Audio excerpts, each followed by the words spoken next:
Students, welcome to your mathematics class. Myself Shilpi Srivastava.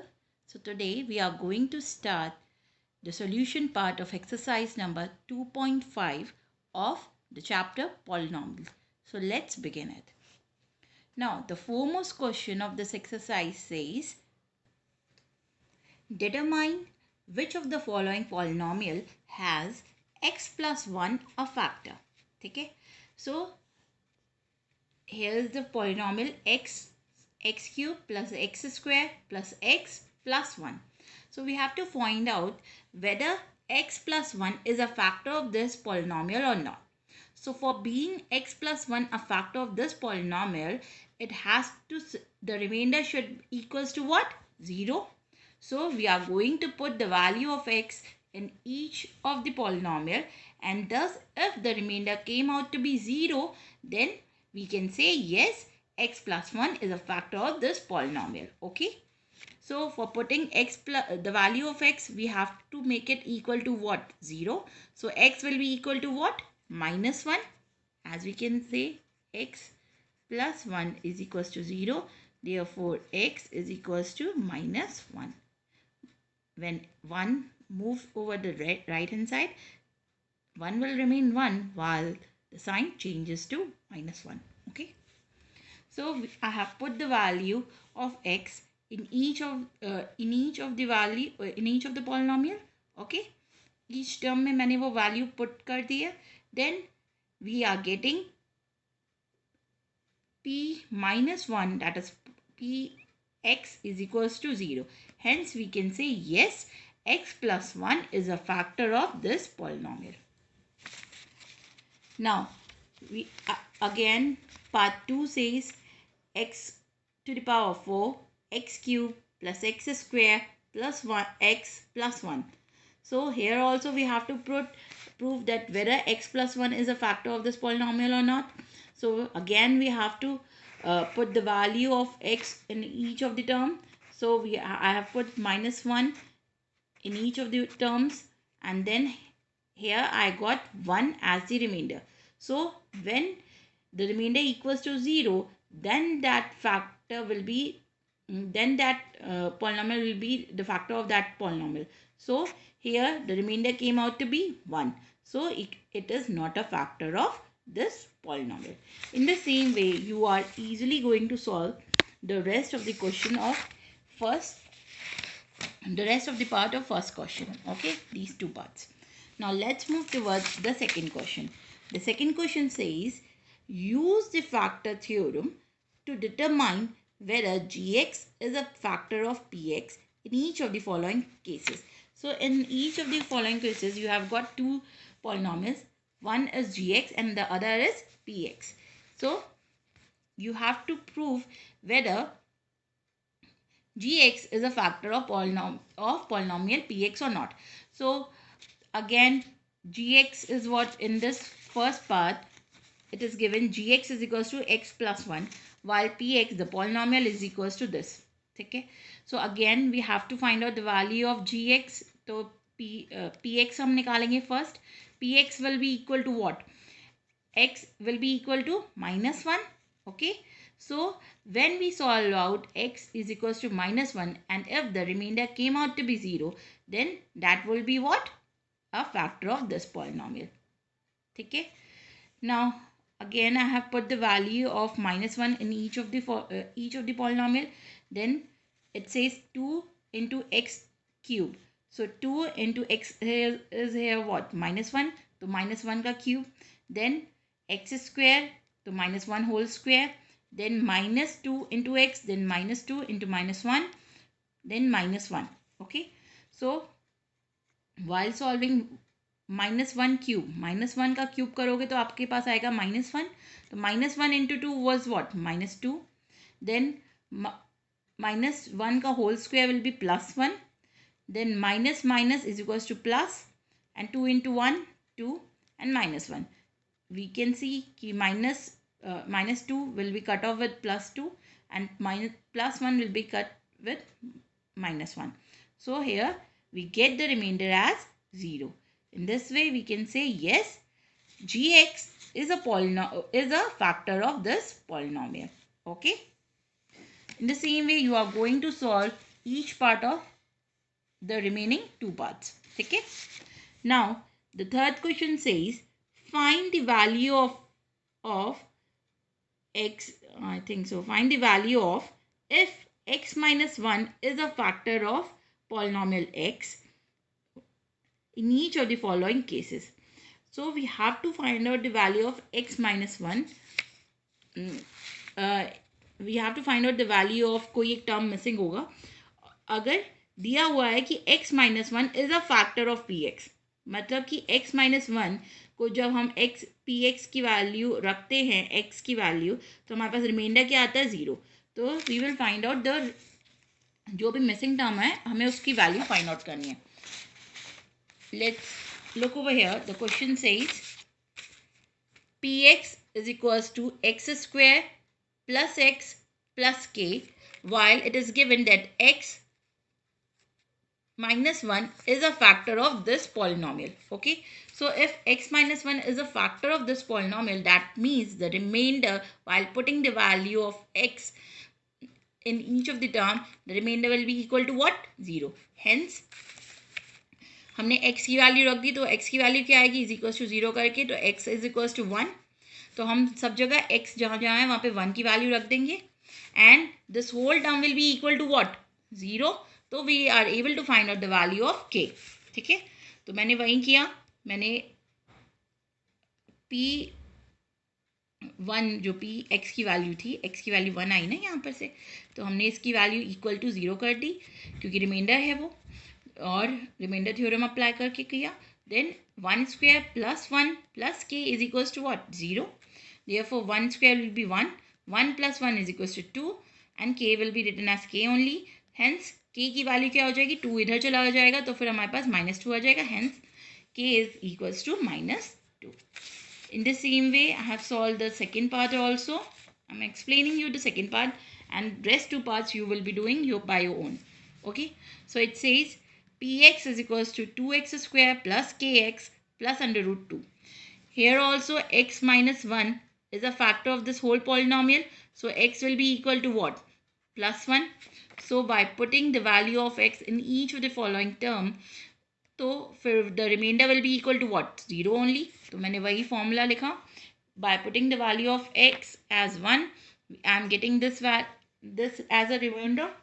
So I put down the value 2 into x square plus k into x plus under root 2. So 2 into x square will be what? 2 only, plus k into 1, k plus under root 2. This whole polynomial वो expression will be equal to 0. Hence k की value क्या आ जाएगी? अब 2 और under root 2 है. under root 2 की value आपको पता ही है. If you want you can write that one, लेकिन लिखने का कोई फ़ायदा नहीं है. If you want you can put it as it is. तो 2 minus 2 equal k will be equal to -2 minus under root 2, और अंडर रूट माइनस हमने कॉमन ले लिया, तो हमारे पास वैल्यू क्या आ गई? 2 प्लस अंडर रूट 2. आप चाहे तो यहाँ पे भी छोड़ सकते हो, चाहे तो यहाँ पे भी छोड़ सकते हो. It's your wish. ठीक है, लेकिन प्रॉपर वे यही होता है. ठीक है, in the same way you can easily solve the third part of it and the fourth part. So let's move towards the fourth question. Now here the question says, please go through it very deeply. ये splitting of terms आ रहा है. इधर आप यहाँ पे splitting of terms कर सकते हो, कॉमन टर्म्स कर सकते हो, या तो थर्ड मेथड जो मैंने आपको बताया था फैक्टर मेथड, तीनों से आप कर सकते हो. Splitting of terms is the most easiest way of factorising this. So you can see it says 12x square minus 7x plus 1. अब हमें ये पता है ये क्या है? a प्लस बी है, और ये क्या है? ए बी है. ठीक है, आई have told you while the in the introduction part, अगर यहाँ पे एक्स स्क्वायर के साथ कोई भी नंबर मल्टीप्लाई होता है, then we have to multiply it with a b. ठीक है, तब हमारे पास हम उसका एलसीएम निकालते हैं. So here it is given 12x square minus 7x plus 1. तो 12 इंटू 1 इज़ वॉट? 12. मैंने एलसीएम निकाला इसका. ठीक है, तो आ जाएगा हमारे पास 6 देन 3. तो मेरे पास ये 3 फैक्टर्स आए और 1 भी होता है. सो अब मेरे पास ये 3 फैक्टर्स आए. अब we have to find out कि हम कैसे इसको, कितना हम इसको करें कि हमारे पास जो ये है ये प्लस माइनस करने पे ये वैल्यू आए. So I have done that thing. 2 into 4 होता है. 4 + 3 इज व्हाट, 7 आ जाएगा. तो बाय एडिंग -4 -3, क्योंकि यहाँ पे -7 था तो मैंने -4 और -3 लिया. ठीक है, तो I have taken these two numbers -4 and -3. ठीक है, और -4 और -3 को मल्टीप्लाई करोगे तो आपके पास 12 आ जाएगा. So in the same way I have splitted 7x as -4 and -3. Okay. So अब मैंने रख दिया 12x square -4x -3x +1. ठीक है.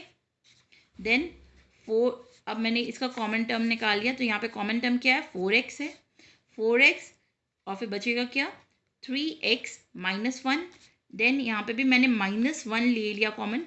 तो मेरे पास क्या बचेगा, -1 ले लिया. तो यहाँ पे हो जाएगा 3x और ये माइनस, क्योंकि हमने -1 कॉमन लिया है तो इसके लिए यहाँ पे मैंने -1 लिखना होगा, क्योंकि माइनस इंटू माइनस तब प्लस आता है. Okay, so we have got the 2 factors of this polynomial, 4x -1 3x -1. ठीक है, ये हमारे आंसर हो जाएगा. In the same way the second part I have solve. It says 2x square + 7x + 3. अब यहाँ पे भी 2x स्क्वायर है तो हमें 2 को ए बी से मल्टीप्लाई करना होगा, डैट इज 3 से मल्टीप्लाई करना होगा तो 6 आया. ठीक है, और प्लस माइनस a + b क्या है हमारे पास, 7 है. ठीक है, और ए बी कितना आ गया हमारे पास, 6. तो फिर हमने किया इसको. Then again we will be getting 3 2 into 3 and 1. तो ये 3 फैक्टर, 6 के ये 3 हमारे पास फैक्टर निकले, 2 3 and 1. तो जब हम 2 into 3 6 + 1 करते हैं तो 7 आ जाता है. सो आई हैव टेकन +6 + 1. ठीक है, क्यों +6 और +1 लिया, क्योंकि हमारे पास यहाँ पे ये जो डिजिट है ये प्लस में है, तभी तो हमारे पास 7x आएगा, +7x.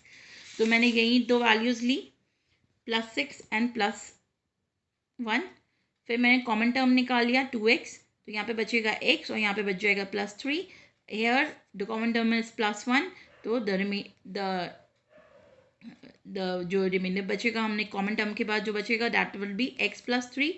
तो मेरे पास 2 फैक्टर हो गए. चेक भी कर लिया मैंने अपना आंसर कि both these terms are equal. ठीक है, तो कॉमन फैक्टर्स इक्वल है. तो 2x + 1 is 1 factor while x + 3 is another factor. समझ में आ रहा है? Now in the same way I have done the rest 2 parts. You all can do it by yourself. Okay? In case of problem, you are free to call me up, okay, and ask your queries. Let's move towards question number 5. It says factorize x³ - x square - x + 2. So here we have to look forward to the last AB term. ठीक है, जो last term रहता है, constant term. So it says 2. तो 2 के factors क्या होते हैं, 2 and 1 only. So we will look forward and by hidden trial method x -2, क्योंकि +2 है हमारे पास. ठीक है, तो -2 हो जाएगा. And I have put the value of 2 in each term. ठीक है, तो 2 डाला मैंने, तो and I will be getting a remainder 0. So I can say x -2 is a factor of this whole polynomial. Now अब मेरे पास x -2 तो factor आ गया, एक फैक्टर आ गया, बट रेस्ट क्योंकि यहाँ पे x³ है, इसके अंदर 2 फैक्टर्स और हैं.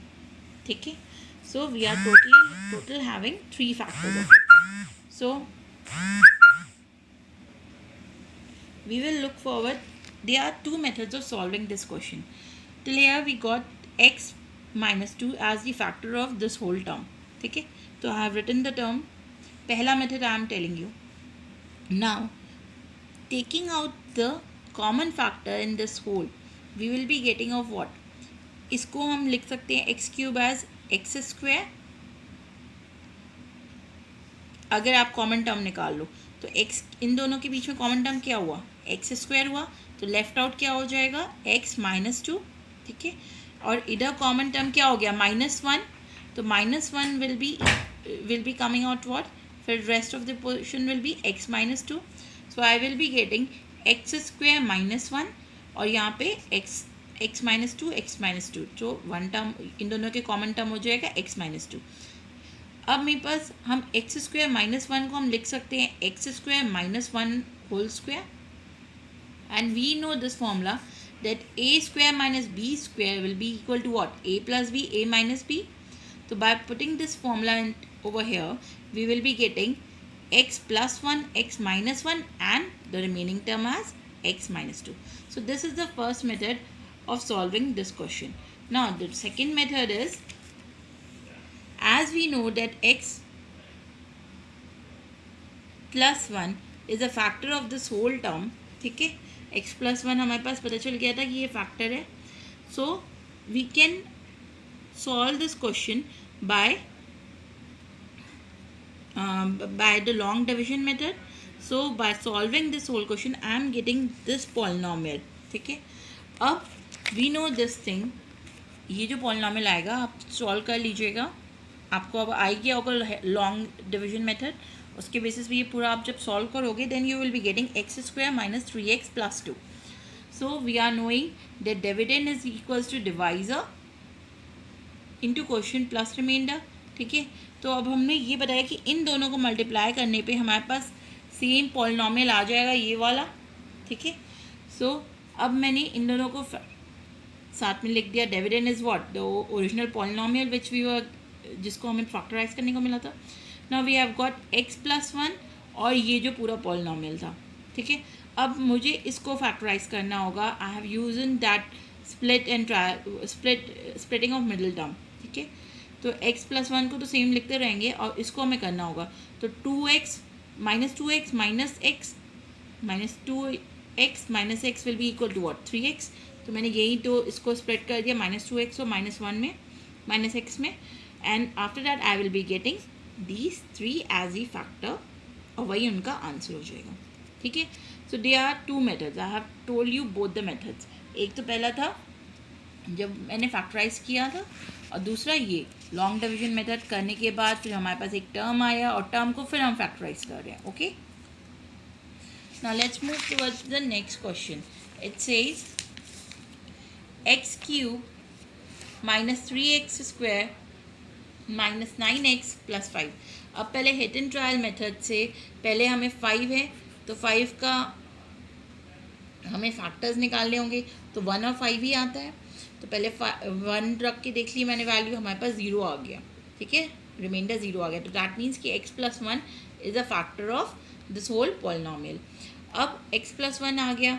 अब मैंने लॉन्ग मेथड से इसको उससे डिवाइड कर दिया पूरे पॉलिनोमियल पे, फिर मेरे पास ये टर्म आ गया. डिवाइड करने के बाद 0 ही आना है क्योंकि वो फैक्टर है, और फिर हमारे पास ये पॉलिनोमियल आ गया. अब पॉलिनोमियल को फिर से मैंने फैक्टराइज किया by splitting of terms. Splitting of terms किया तो 4x था, 4x को जब आप करोगे 2 to 1 आता है फैक्टर्स, 2 to 1, तो 4 माइनस 4x है और मल्टीप्लाई करने पे 5 आना चाहिए. तो 5x minus 5x plus x ले लिया और फिर मेरे पास ये सॉल्यूशन आ गया. अगर मेरे को ये अवॉइड करना है, लॉन्ग डिवीजन मेथड को अवॉइड करना है, तो we can do that common factor method also. तो अब मैंने इसको, क्योंकि मुझे ये पता था x plus 1, this is the second optional method, second method of not using long division method. अगर मुझे लॉन्ग डिवीजन मेथड नहीं यूज़ करना है, so this was the second option. तो मैंने कॉमन फैक्टर्स के लिए निकाल दिया. कॉमन फैक्टर्स निकाला तो एक्स क्यूब, मुझे पता है एक्स प्लस 1 चाहिए, तो मुझे इसे ऐसे डिवाइड करना होगा इन टर्म्स को कि मेरे पास ये वैल्यू आए. तो आपको ये रखना होगा कि x cube plus x square, अगर हम प्लस एक्स स्क्वायर करेंगे तो इनमें जब हम कॉमन निकालेंगे तो हमारे पास एक्स प्लस 1 आ जाएगा. तो जब अगर मैंने 3x स्क्वायर को प्लस एक्स में कर दिया, ठीक है, तो अब मुझे 3x तो लाना ही पड़ेगा. तो लाने के लिए हमें इसको किससे हम करें, एक्स स्क्वायर को किससे हम प्लस या माइनस करें कि हमारे पास ये आ जाए माइनस 3x स्क्वायर. तो अगर हम माइनस 4x से करेंगे, minus 4x plus x square is what? 3x square. तो मैंने 3x स्क्वायर को इन दोनों टर्म्स में स्प्लिट कर दिया. अब 4x स्क्वायर आ गया. 4x स्क्वायर के लिए अब मुझे फिर से यही कॉमन टर्म चाहिए. तो अब मैं यहाँ पे क्या रखूँगी कि मेरे पास 1 आए. तो 9x को मैंने 4x और -5x में डिवाइड कर दिया। ठीक है, ये कर सकते हैं कि नहीं? 9x can be written as this. ये मैं इसलिए कर रही हूँ क्योंकि मुझे कॉमन टर्म में x+1 चाहिए। ठीक है, तो इसलिए हम लोग ये कर रहे हैं, और लास्ट में -5 था वो एज इट इज़ रहेगा। अब जब आप इनके कॉमन फैक्टर्स निकालोगे तो you will be getting x+1 over here as the common factor. ठीक है, तो x² कॉमन ले लिया तो x+1 बचा, यहाँ पे -4x कॉमन ले लिया तो x+1 बचा, यहाँ पे -5 लिया फिर भी हमारे पास x+1 बचा। अब x+1 कॉमन हो गया और फिर हमारे पास ये टर्म आ गया। तो to avoid long division method we have gone through this common factor method. ठीक है, सो इन द होल वे अब जब हमारे पास ये आ जाएगा, अब हमें इसको फिर से स्प्लिटिंग ऑफ टर्म्स करके फिर यही इसी पे आ जाना रहेगा और इसी तरीके से सॉल्व करना होगा। The rest 2 questions will be solve in the same manner. I hope you all can solve the rest 2 parts of it. Okay, we'll meet again soon with our next video of exercise 2.5. Till then, stay safe, stay at home.